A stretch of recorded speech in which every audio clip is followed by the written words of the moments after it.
Pessoal, meu nome é Paulo Penha. Estou aqui hoje para responder algumas perguntas aqui. Estou lendo uma pergunta de uma estudante de jornalismo e ela gostaria de saber algumas coisas sobre o transtorno de conduta. Ela perguntou o que é transtorno de conduta e como ele se aplica principalmente para crianças. Bem, é importante a gente lembrar que o transtorno de conduta, né, é um transtorno grave de comportamento, onde realmente as crianças perdem noção um pouco das posturas que devem tomar. Geralmente são crianças egoístas, são crianças que não se relacionam bem com outras, ainda se mostram insensíveis. Geralmente a gente percebe que eles fazem um pouco de crueldade com animais, podem fazer algum tipo de bullying com os outros, muitas mentiras e furtar algumas coisas. Então são alguns comportamentos e alguns indícios que auxiliam os psicólogos e médicos a conseguir fechar um quadro, porque não existe uma origem específica, não existe nada que a gente fale, essa é a origem do problema.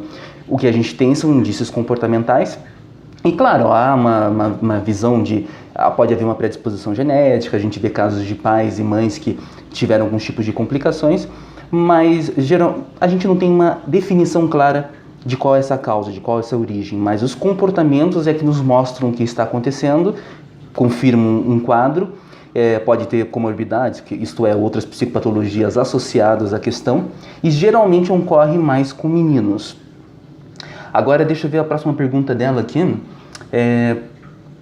Por que usar o termo psicopatia? Bem, o termo psicopatia, né, é um termo utilizado abertamente, né, não vejo um caso assim complicado. É muito mais do que a população acaba colocando. Nossa, que problema, né? A gente fala em transtornos, a gente fala em distúrbios, são vários tipos de nomenclaturas diferentes, mas o mais importante é a gente se centrar na questão do que é o transtorno de conduta e o que fazer. Aí vem a questão aqui, né? Como é realizado o diagnóstico, acho que eu já respondi a pergunta.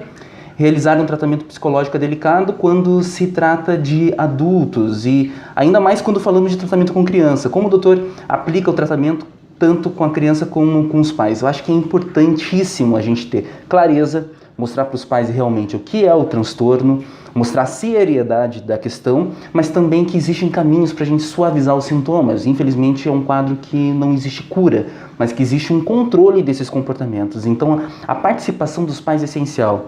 Geralmente os pais ficam aterrorizados com os sintomas e muitas vezes acabam se tornando pessoas mais permissivas. Por quê? Os filhos enfrentam de toda maneira. E aí tem uma hora que os pais cansam naturalmente. Nessa hora, em terapia, a gente faz um trabalho com os pais em conjunto. Eles percebem, então, a necessidade de uma postura firme, rígida, porém, em alguns momentos flexível. Depende muito de cada caso, de cada paciente. Mas devemos trabalhar, sim, com as crianças, mas com os pais em conjunto, né? Não no mesmo momento em sessão, mas trabalhando todo o trabalho comportamental em torno. Então, eu trabalho um dia com uma criança, um dia comento com o pai, mando um WhatsApp para ele, chamo ele na sessão, troco uma ideia, explico o que está acontecendo e a gente vai estruturando juntos, sim, comportamentos e ações que devem ser necessárias para que essa criança consiga ter uma qualidade de vida melhor e uma relação social mais adequada também.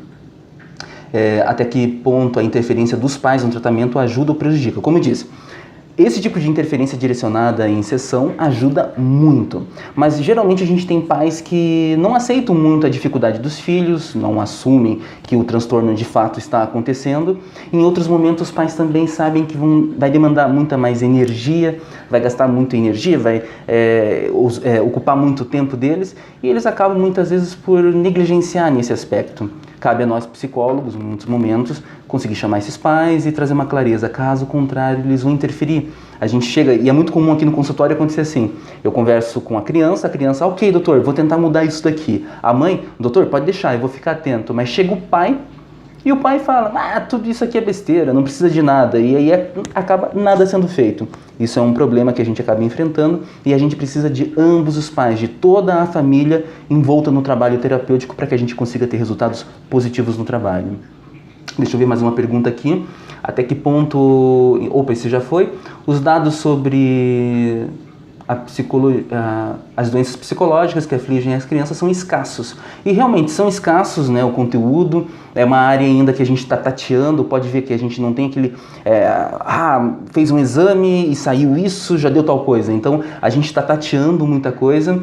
né? Não é muito divulgado porque ainda a nossa ciência é nova, mas cada vez mais estão se ouvindo falar de transtornos de conduta, né? Então os pais devem estar atentos a esses comportamentos que eu comentei no início da gravação, e se eles observarem, caramba, tem vários desses sintomas, geralmente são 6 ou mais desses sintomas, fecha um quadro e é bom levar no psicólogo ou no médico para poder fazer uma avaliação mais completa. Assim a gente consegue ter mais clareza.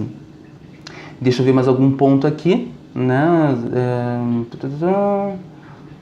Aqui eu já falei sobre a questão do sexo masculino, a maioria ocorre com meninos mesmo. E disse, a última pergunta dela é: há uma certa confusão entre os termos transtorno de conduta e distúrbios de conduta, né? Isso eu já falei também, né? É uma questão também de nomenclatura que é utilizado. E deixa eu ver aqui, né? Tem um ponto que ela pergunta sobre o TOD e o transtorno de conduta. Lembrando que o transtorno opositor desafiador já tem suas características específicas, mas se a gente não trabalhar o transtorno opositor desafiador, ele pode ir agravando, chegando a um ponto de transtorno de conduta.